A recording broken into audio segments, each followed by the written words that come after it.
Hello there, this is Retro Spirits Gaiden, and this is Vampire Saviour on Sega's wonderful Saturn. Right, we have Vampire Saviour here running off a Saru, and it's going into an ODV, which is upscaling it, and it's got scan lines on it. I forgot to turn the scan lines off.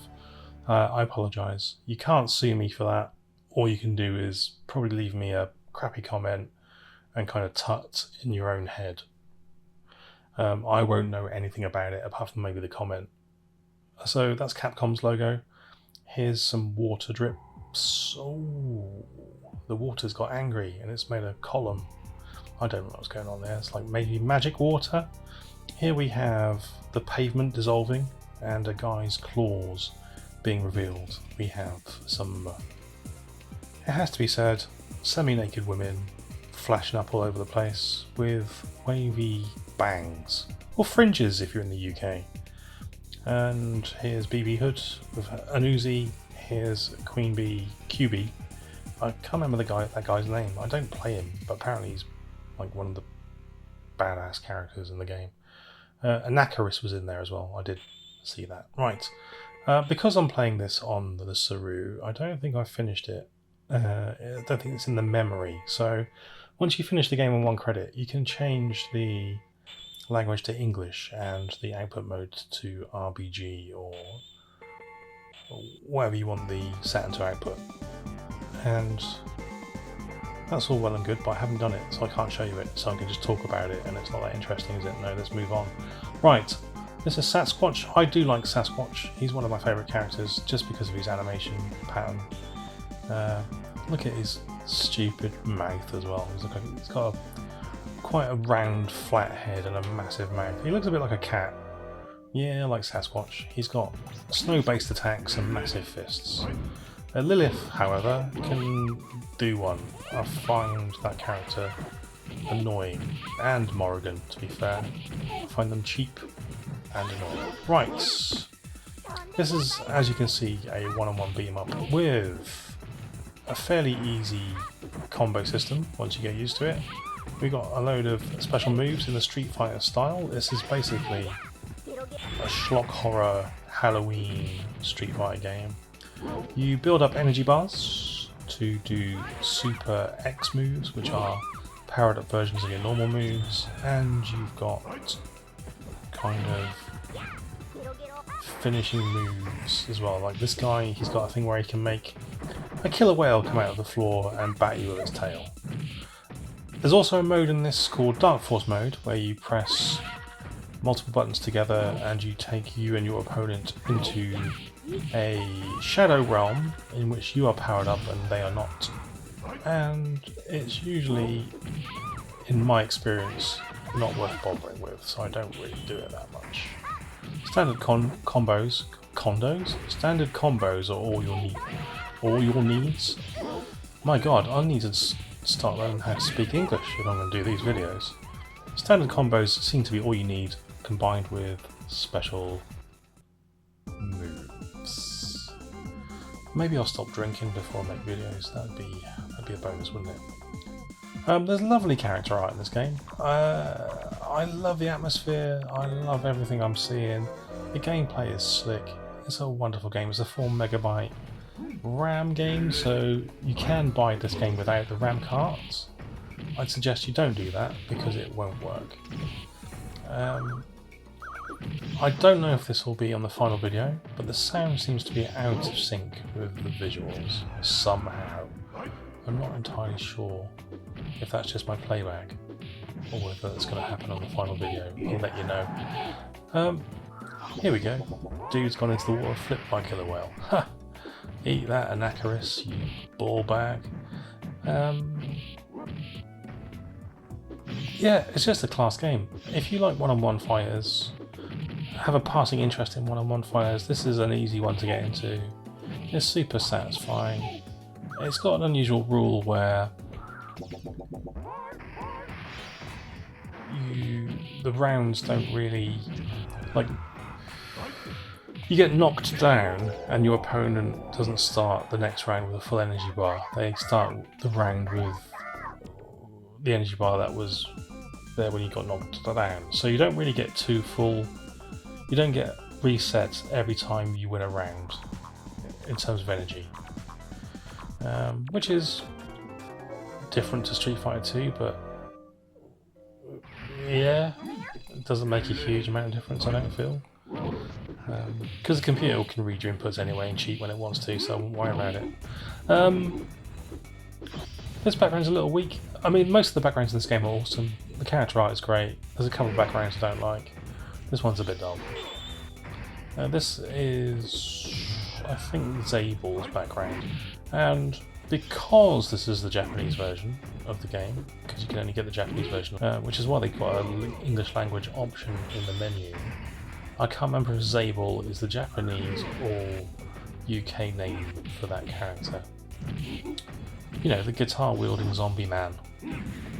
I like the old Victor here as well. He's one of my favourite characters to use in this game. His massive fists and punch moves are a joy to look at and use in battle. You can't argue with that. Okay. This game, for me, is a must-buy. I've got 2 copies of this game, actually. I've got the standalone edition, which I paid about £4 for many years ago. Because I already had X-Men vs Street Fighter, I had the 4MB cart, so I managed to pick up the standalone version of Vampire Saviour for, like I said, for pennies, really.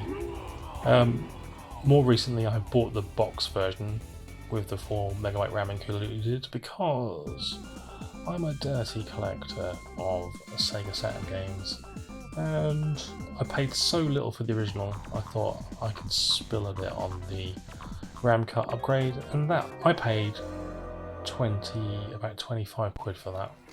So, not an expensive game. However, recently it has gone up on the Saturn, and it's maybe 40 to 50 quid for sort of a tatty box version of the 4MB RAM card. You can also get this game on multiple compilations, well, not this exact game, but a version of this game on the Dreamcast, where it's called Vampire Saviour for Matching Service. There's there's a couple of Switch ways you can get it on the Switch. There's a cartridge with it on, and there's also Capcom Home Arcade. What else is this on? You can get the first game in the series on the Koch Media Capcom Home Arcade thing. I can't remember what Capcom's service is called on the Switch. Maybe it's just called Capcom Arcade. Don't know. Anyway, you can get it on there. And yeah, it's cool on all platforms. It's just a wonderful game. This might be a Saturn exclusive, actually. I think this game combines Vampire Saviour 1 and Vampire Saviour 2 into one package, because they did make, much like Street Fighter and Street Fighter Champion Edition, minor changes to Vampire Saviour and re-released it. I say minor, and I mean changes, because I don't know if they're minor or not. Because I'm only used to the Saturn version, but I know there's 2 arcade Vampire Saviour 2s which are rolled into one for the Saturn. How do I know that? I read it in a magazine nearly 30 years ago, and I remember it, and I could be remembering it wrong. Why don't I go and read Wikipedia and get some facts? Because Wikipedia doesn't have facts, does it? Why am I arguing with myself on a video about Vampire Saviour? I don't know. BB Hood's also a cool character. I don't think there's any characters in this game that I don't actually like. Let me think. I suppose I don't really like Zabel that much. He's a bit like a Dalsimi sort of character, and I never really vibed with Dalsim. Jeddah, he's an aerial kind of guy. He's okay. He spends a lot of time just sitting in mid-air. I'm not so sure about that. Yeah, Morrigan's actually okay to use. She's a bit like a Ken or a Ryu. So is Lilith. QB. I don't really like QB because she's like a Chun-Li style character, sort of quick and not that impactful in terms of damage done. And that's about it. I like using all the other characters to a greater or lesser extent, but they're all cool. They're all cool looking, every single one of them. Yeah. If you've got a Saturn and you can get this for a relatively cheap price, is a good way to go because the Saturn pad is great for this game. And yeah, buy this game and astound your friends and thwart your enemies. I don't know why I said that. With its beautiful sprite work. I don't know why this sprite work would thwart your enemies. Maybe they'd be distracted enough by how gorgeous it looked for you to Naruto run away or stab him in the neck with a pen. I don't know. Galen here is a cheap mother fudger. He can do infinite kind of Blanca style charge moves, especially when he's controlled by the computer, and it really doesn't want you to win. That's what I'm talking about there, that kind of charge move. You can basically do that infinitely. It's a bit annoying. We're on a ghost train, or a zombie train, and that train's got a mouth in the side of it with kissy lips and big white teeth. How very strange. Weird, huh? The boss fight on this game is in an epic location. It's like some sort of Satan's womb. You gotta love Capcom. Right then, Vampire Savior is super recommended, and I'm gonna fudge off now, and you're gonna enjoy the rest of your day and week. See ya! Ta-ra!